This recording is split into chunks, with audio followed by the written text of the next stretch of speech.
सत साहिब सतगुरुदेव की जय।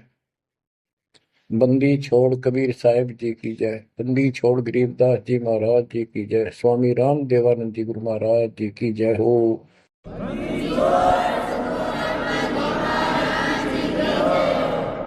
सर्व संतों की जय, सर्व भक्तों की जय, धर्मी पुरुषों की जय। श्री काशी धाम की जय, श्री सुडानी धाम की जय, श्री क्रोथा धाम की जय, श्री बरवाड़ा धाम की जय। सत साहिब ग्रीव नमो नमो सतह पुरुष को, नमस्कार गुरु के नहीं। सुर नर मुनि जन साधु संतों सर्व सुधी नहीं। सतगुरु साहिब संत सब दंडवोतम प्रणाम। आगे पीछे मध्य हुए तिनको जा कुर्बान। जय जय सतगुरु मेरे की, जय जय सतगुरु मेरे की। सदा साहिबी सुख से वशियो, उस सत्यलोक के डेरे की। जय जय सतगुरु मेरे, जय जय सतगुरु मेरे की। सदा साहिबी सुख से वशियो, अमरपुरी के डेरे। निर्विकार निर्भय तू ही, और सकल बेमान। यदि साधो और सकल बेमान, सब पर तेरी साहिबी, सब पर तेरी साहिबी। तुझ पर साहिब ना, निर्विकार निर्भय। परमपिता परमात्मा कबीर जी की असीम रजा से,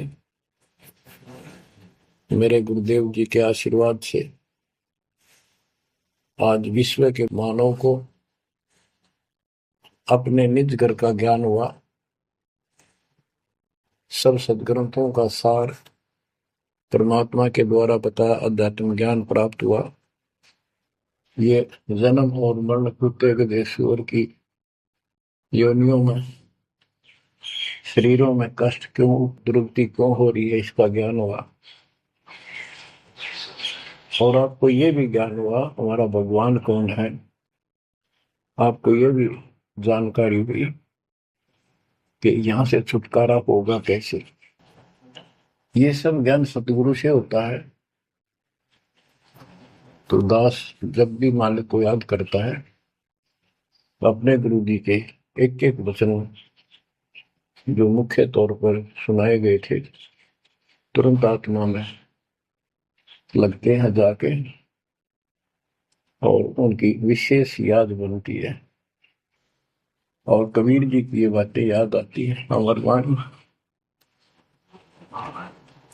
कबीर सतगुरु के उपदेश का लाया एक विचार। जय सतगुरु मिलते नहीं, जाते नरक द्वार। नरक द्वार में दूत सब करते खिंचातान। उनसे कबू नहीं छूटता, फिर फिरता चारों खानी। कबीर चार खनी में भरमता, कबहू न लगता पार। 100 फेरा सब मिट गया, मेरे सतगुरु के उपकार। जय जय सतगुरु मेरे की, जय जय सतगुरु रे, सदा साहिबी सुख से बचियो उस अमरपुरी के। गुरुदेव की जब ये उपकार याद आता है, उसके प्रति अनायास ही अपने आप उसकी जय जयकार करने को आत्मा पुकार उठती है। बच्चों, ये जो ज्ञान दास सुना रहा है सब सदग्रंथों शास्त्रों से प्रमाणित है और खुद परमात्मा स्वयं परमेश्वर बना करके ये हमें ज्ञान बताया और फिर अपने बच्चों को ऊपर लेके गए, फिर नीचे छोड़ा। उन्होंने दिल खोल कर सच्चाई बताई, अपने समर्थ की जानकारी दी, उस घर का शुक्रिया के नरक का कष्ट याद दिलाया जो सत्य है। आज कोई सुखी नहीं धरती पर। इस बात को आप आसानी से समझ लेना। कबीर साहब कहते झूठे सुख को सुख है मान रहा मनमोल। एक छोटा सा गुजारा हो गया, अफसर बढ़ गया, नौकरी लग गई, कार होगी, कोठी होगी, माचा माचा करे। कल को मृत्यु के बाद वही कुत्ता बनकर कोठी के बाहर बैठेगा, कोई टूक नहीं डालेगा।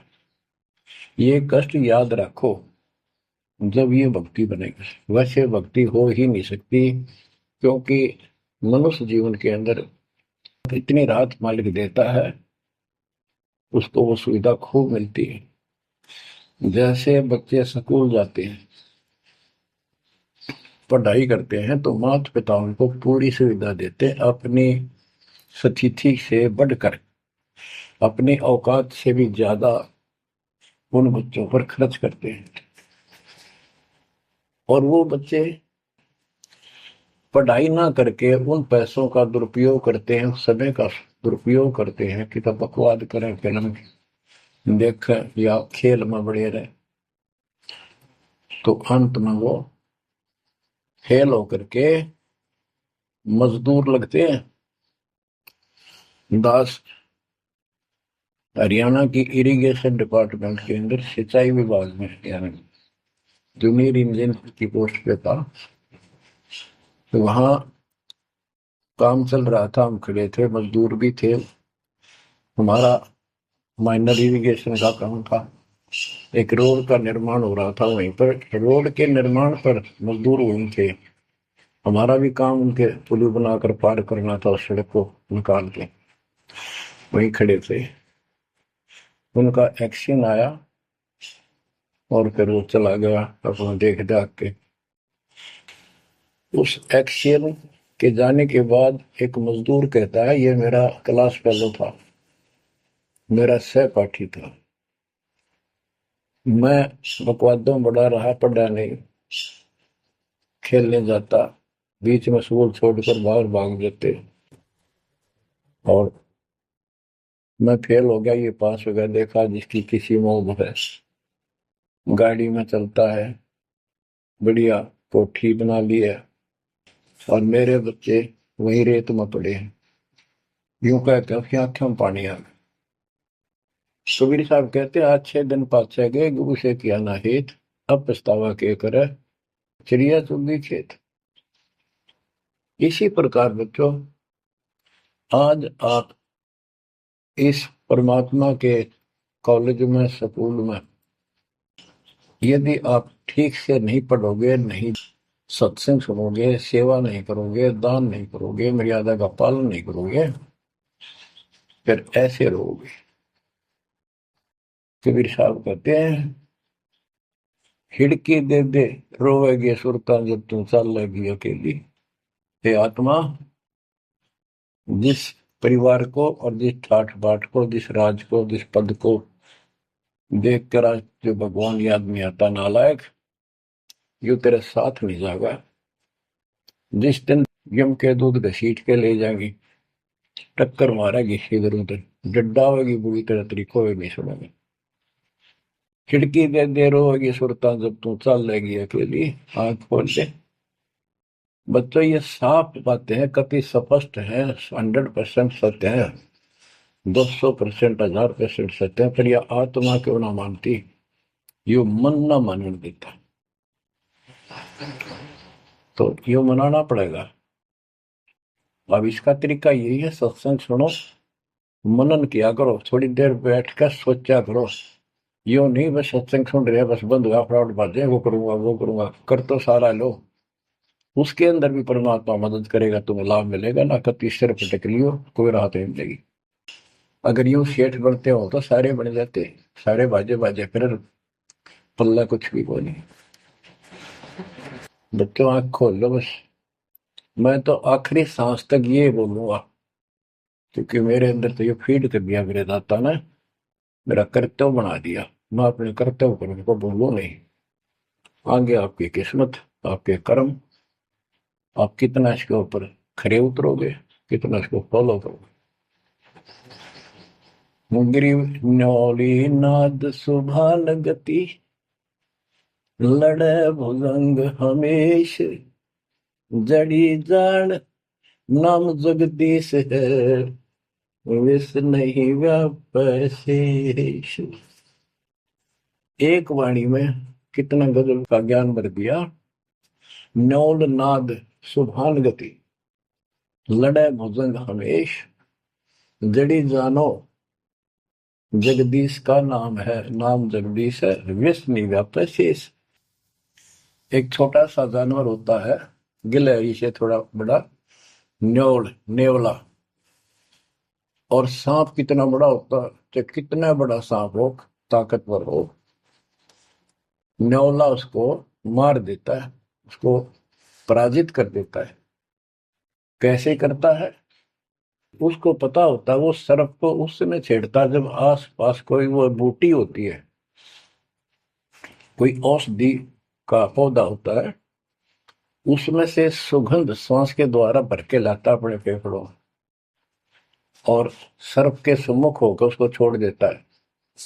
उस जड़ी की स्मेल से, उसकी महक से वो सर्प डगमग हो जाता, उसको चक्कर आने लग जाते हैं। उस जड़ी में इतनी ताकत है, वो सर्प को कंडम कर देती है, उसको होश नहीं रहता। तो सर्प फिर भागने की चेष्टा करता है, और नेवला उसकी मुंडी पे बैठकर उसको पकड़ कर ऐसे रगड़ देता है, बार बार छोड़ता रहता है, वो मर जाता है, श्वास छोड़ता रहता है।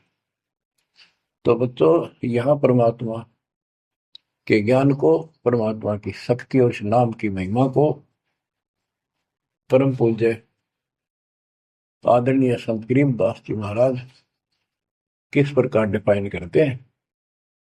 गिरिविन्योल नाद सुभान गति, लड़े भुजंग हमेश, जड़ी जानो नाम जगदीश है, विष नहीं व्यापशेष। के दो ये मंत्र आपको दिए हैं, ये परमात्मा का नाम जो है, ये वो जड़ी है, नाग दमन जड़ी है। ये न्योल नाद सुभान गति, लड़े भुजंग हमेश।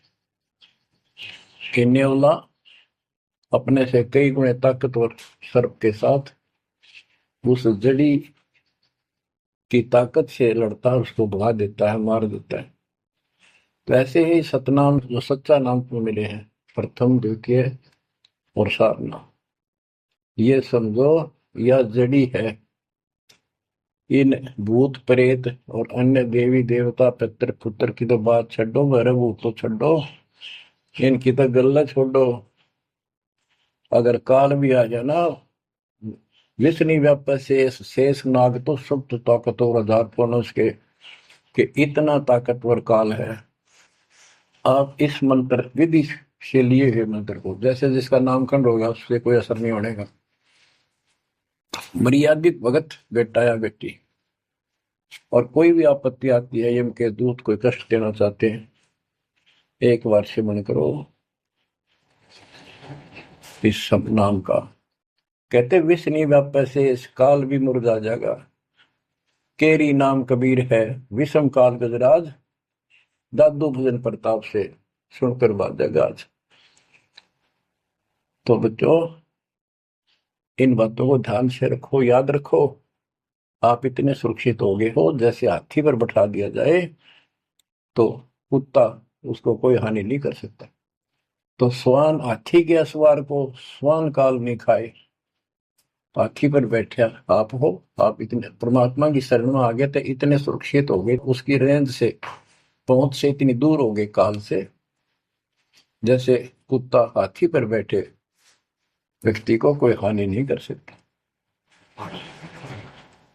उसके लिए आपने तन मन शीस ईस अपने पे, तन मन शीस ईस अपने पे, पलम चोट चढ़ावे जब कोई, राम भगत गति पावे हो, जब कोई राम भगत गति पावे हो जी।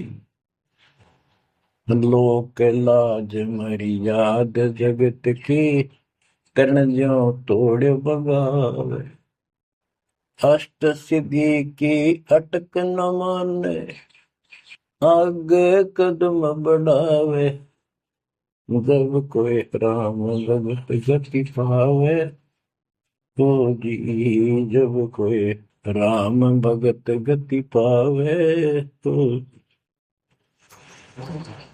बच्चों ये सारे फार्मूले लाने पड़ेंगे जब यह प्रॉब्लम सोल्व होगी जन्म और मरण की। आप क्या बताते हैं, गरीब अंश गवन करते नहीं, मान सरोवर छाड़े, कौवे उड़ उड़ जाते हैं खाते मांसाहार। गिरव मान सरोवर मुक्ति फल, मुक्ता हल के ढेर, कौआ आसन ना बंधे भूमि दीन सुमेर। गरीब कौआ रूपी भेख है, ना प्रतीत यकीन, 68 का फल मेट कर बहे दीन बेदीन। गरीब हंस दशा तो साध है, सरोवर है सत्संग, मुक्ता हलवाणी चुबे चढ़त नवेला रंग। और देख कितनी अच्छी व्याख्या की है संत गरीबदास जी ने, कमाल कर दिया। गरीब अंश गवन करते नहीं, मान सरोवर छाड़, कौवे उड़ उड़ जाते हैं खाते मांसाहार। फिर बताया है, गरीब हंस दशा तो साधु है, सरोवर है सत्संग, मुक्ता हलवाणी चुगे चढ़त नवेला रंग। कि जैसे हंस गमन करते नहीं, मान सरोवर छोड़। हंस का एक पक्षी होता है हंस, उससे तुलना की है सदे हुए भगत, निर्विकार भगत, सच्चे भगत की। कि जैसे हंस एक पक्षी होता है, सरोवर के ऊपर तालाब के ऊपर होता है जिसमें मोती होते हैं, और वहीं पर बुगला होता है, उसी जैसी शकल सेम शकल होती है, उनकी पहचान नहीं कर सकते। उनकी पहचान इसी से होती है, जो मोती खाता है वो तो हंस, और मच्छी खाता है वो है बुगला। दोनों की सेम आकार शरीर का, ऐसे ही कलर सफेद होता है। और कौवे भी वही होते हैं, मांस मच्छी खाते हैं। हंस वो होता है जो भूखा मर जाएगा, पर मच्छी मांस मेंढकी नहीं खाएगा, मेंढक नहीं खाएगा।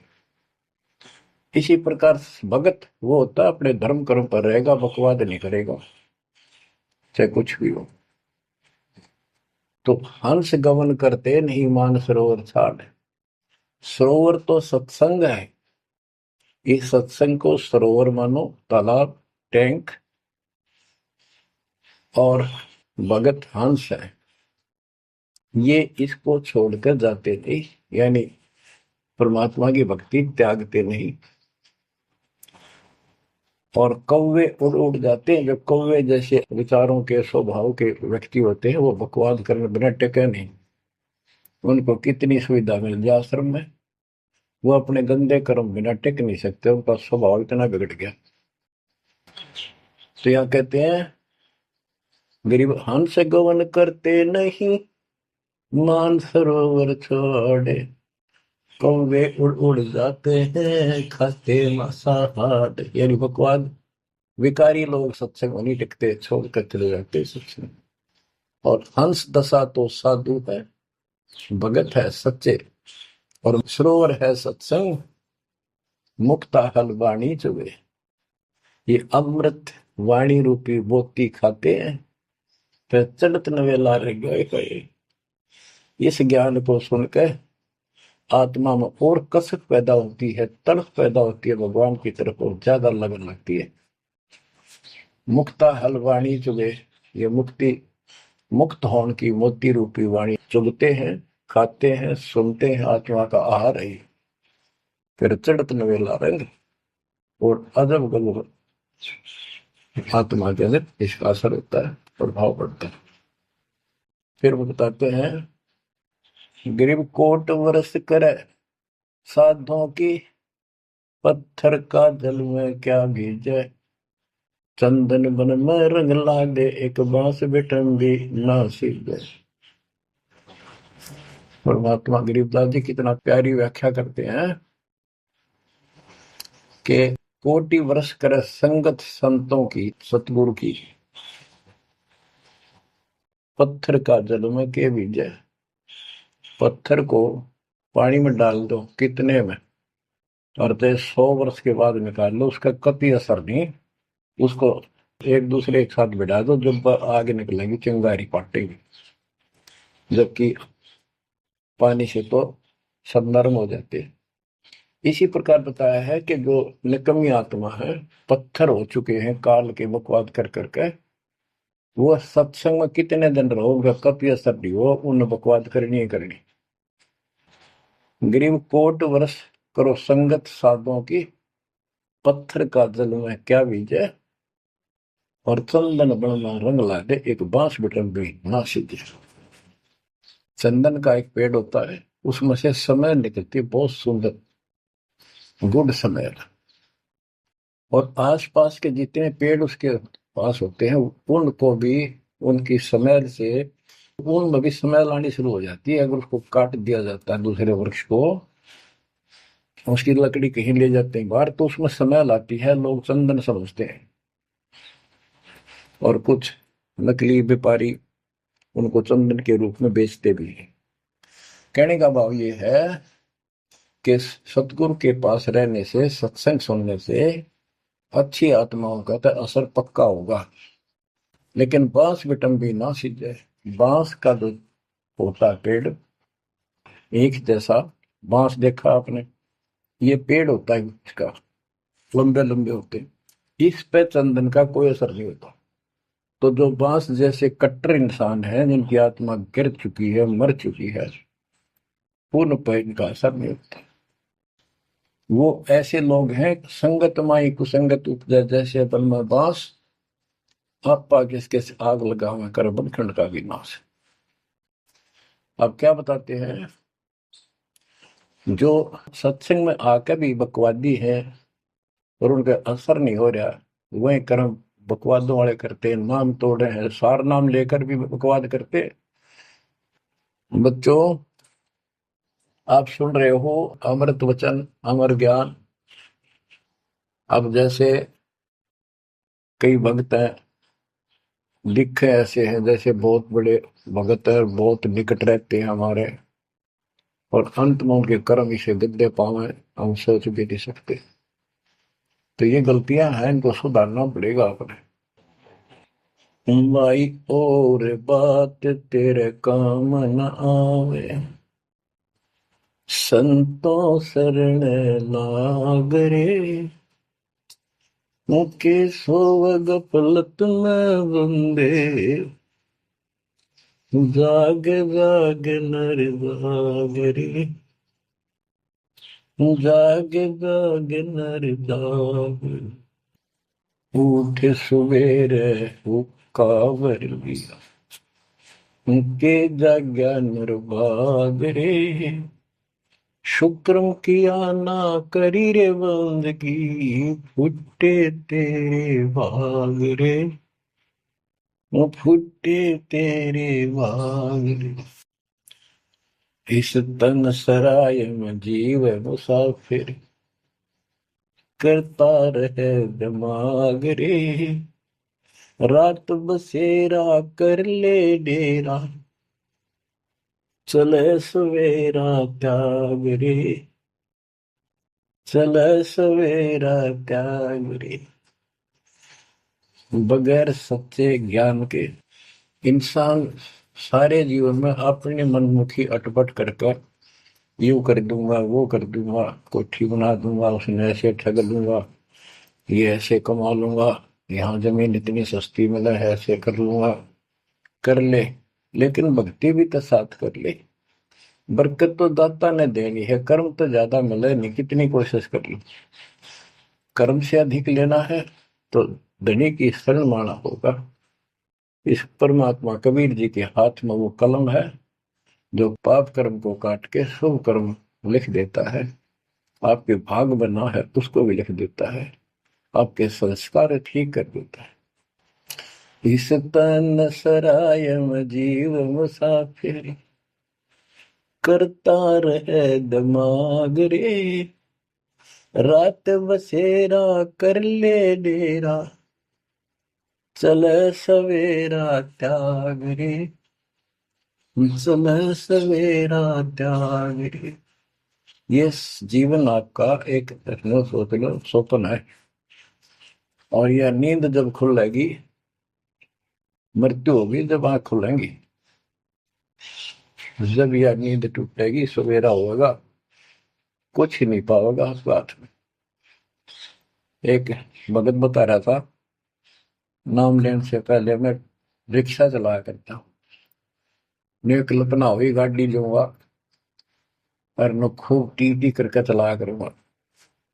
सपना भी वही आ गया, जैसे मैंने बढ़िया गाड़ी ले ली और किराए पर ला रखी है, खूब जोर से चला रहा हूँ, बढ़िया रोड है, आगे एकदम ब्रेक मारने लगा, जोर से पैर मारा, वहां पट्टी पुरानी शॉर्ट रजाई थी, उसमें कार पार पैर निकल गया, वह भी पाट गई। उठा तो देखा ना को कार ना गाड़ी, वो झोपड़ी में पड़ा हूँ। तो बच्चों ये स्वप्न साजा टूट उठ के तो मुंड पकड़ हुआ है। तो ये स्वप्न है जो तुम टी करके चल रहे हो, कितने दिन चलोगे। इस तन सराय में जीव मुसाफिर, करता रहे दिमाग रे, रात बसेरा कर ले डेरा, चले सवेरा त्याग रे, चले सवेरा त्याग रे।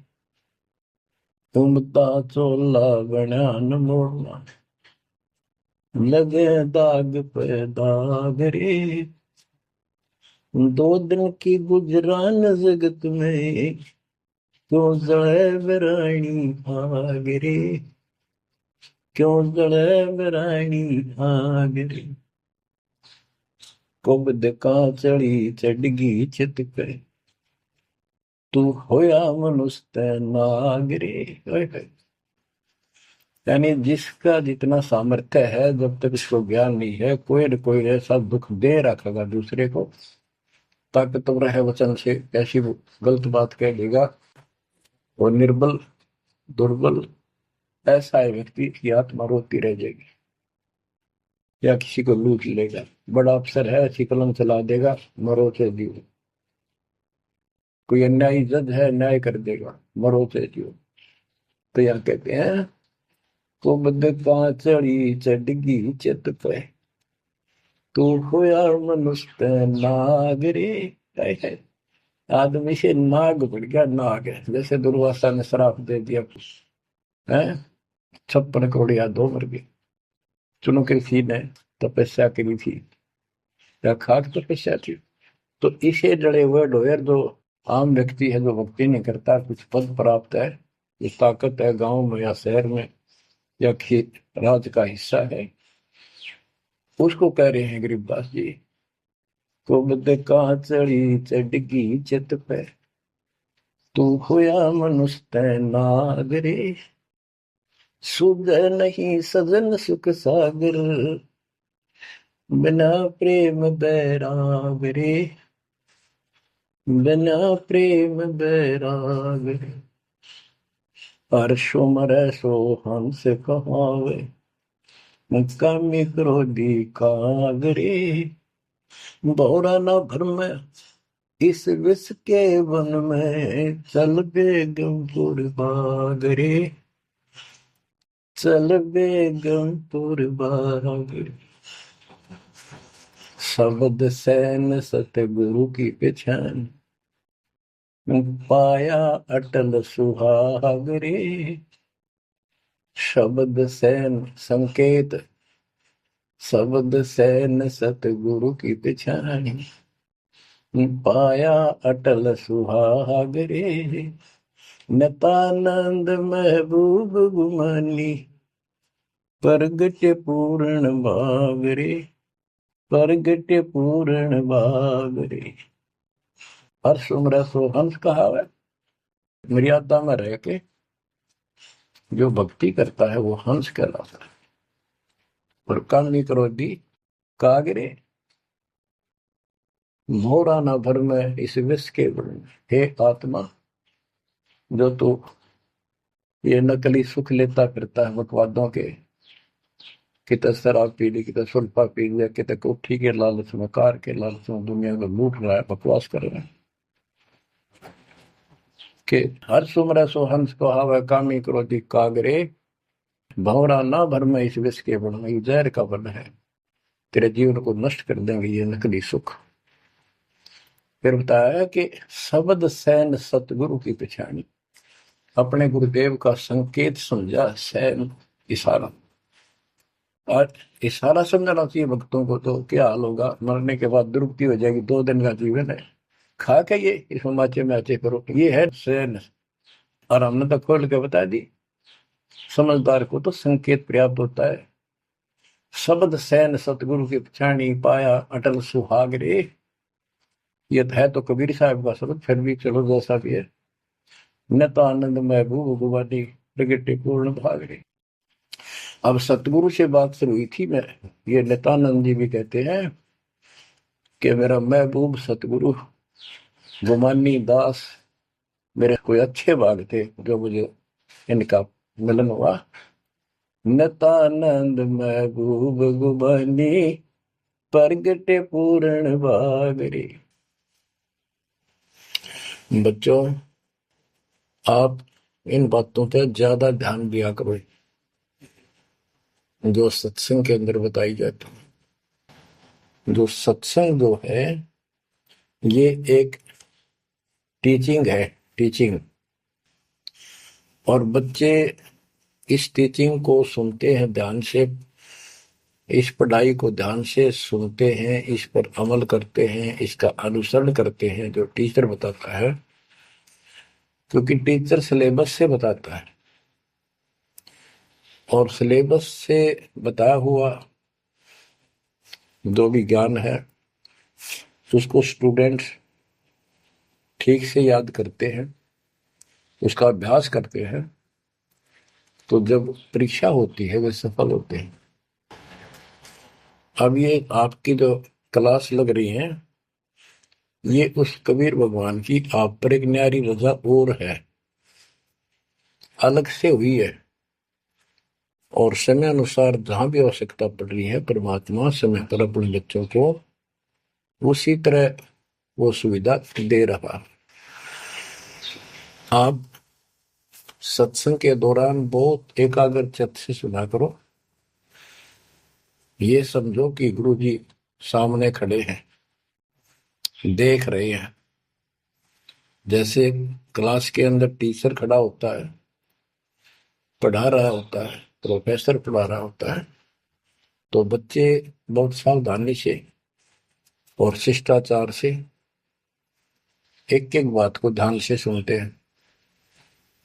फिर टीचिंग के बाद अपना सामान्य बातें भी करते हैं, नहाना धोना खाना पीना सारा कुछ करते हैं, खेत का काम भी करते हैं, माता पिता का हाथ भी बटाते हैं, करते हैं। लेकिन जो टीचिंग के दौरान उसने सुना है वो भूलना नहीं चाहता। वो उनको अलग से कुछ देगा और उसके सुनते सुनते सुनते वो एक दिन एमएससी, टेक, इंजीनियरिंग, डॉक्टरी, पता नहीं क्या क्या पढ़ाई पढ़कर विद्वान बन जाते हैं। इसी प्रकार आप इस ज्ञान को सुनते रहोगे, सुनना पड़ेगा। अब तो दास सुना रहा है यहाँ से डायरेक्ट, फिर हजारों से ज्यादा सत्संग रखे हैं, उनको ऐसे ही सुना करो। 1 घंटा अवश्य लगाओ, दिन में 1 घंटा भी लगाओगे तो भी बहुत कुछ मिलता रहेगा, भूल नहीं पड़ेगी। काल का आपके ऊपर बहुत भयंकर दबाव है, बहुत प्रेशर है। इतना ज्ञान सुनते हो, जितना दास चाह रहा है आपके अंदर वो प्रेरणा अभी बनी नहीं है, पर बहुत कुछ बात लवा लगी है। निकट हो और सुनते रहो।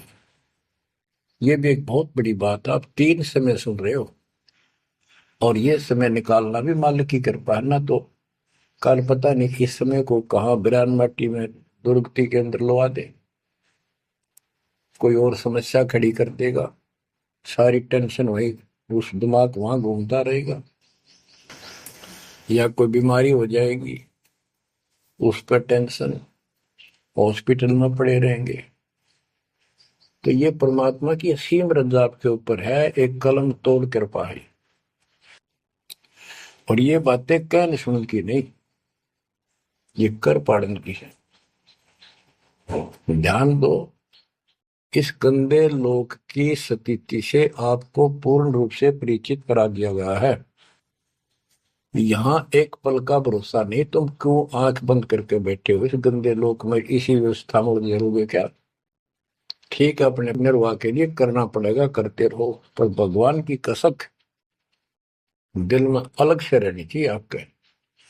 एवं नहीं सुन लिया हमने, सुना दिया तुमने, सुन लिया, थोड़े बहुत मंत्र कर लिए, सुबह दोपहर शाम की आरती कर ली, अच्छी बात है, लेकिन यह कसक पैदा नहीं हुई तो बात फिर अधूरी रह जाएगी। आप क्या बताते हैं? गरीब दरस परस नहीं अंतरा, रूमी वस्त्र बीच, पारस लोहा एक डग, पलटे नहीं अभीच।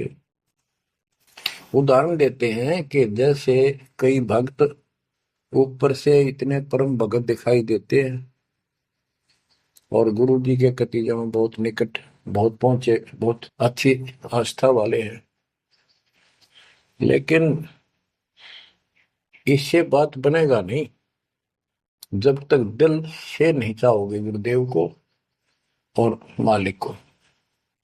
एक उदाहरण दिया है कि दरस परस नहीं अंतरा, रूमी वस्त्र बीज। पारस एक पत्थर होता है, लोहे को टच करते ही सोना बना देता है, चाहे छूते ही। और कहते हैं लोहे और पारस साथ साथ रखे हैं। यदि एक रूमी वस्त्र बाल जितना पतला कपड़ा, यदि इतना भी बीच में गैप रह गया पारस पत्थर और लोहे के, कितने दिन रखा रहो, उसमें कोई चेंज नहीं होगा, कोई परिवर्तन नहीं होगा। इसी प्रकार अपने गुरु और भगवान के प्रति जब तक आपकी आस्था कति दिल से नहीं जुड़ेगी, बिल्कुल दिल से, वो कसक आपको अपने आप महसूस होगी कि इस संसार में आपका कोई नहीं है। जितना भी परिवार रिश्तेदारी है, ये हमारे संस्कार पूर्व जन्म के लेन देन, ये ऋण उलझा पड़ा है।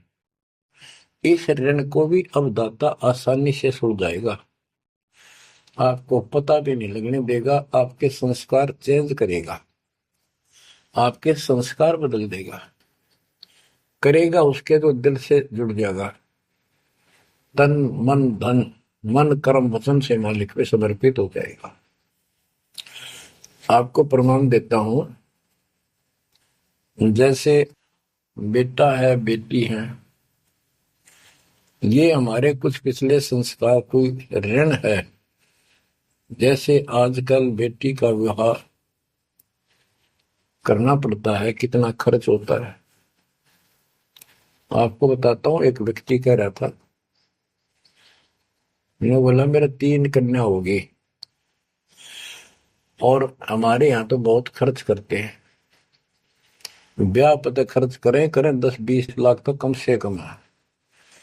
और फिर लड़की के बालक हुए तो अपने घर बुलाते हैं, माँ के घर, और उसके ऊपर फिर कम से कम 10 लाख रुपए यो खर्चा और होता है। यो एक ब्याह और होता है हमारे यहाँ।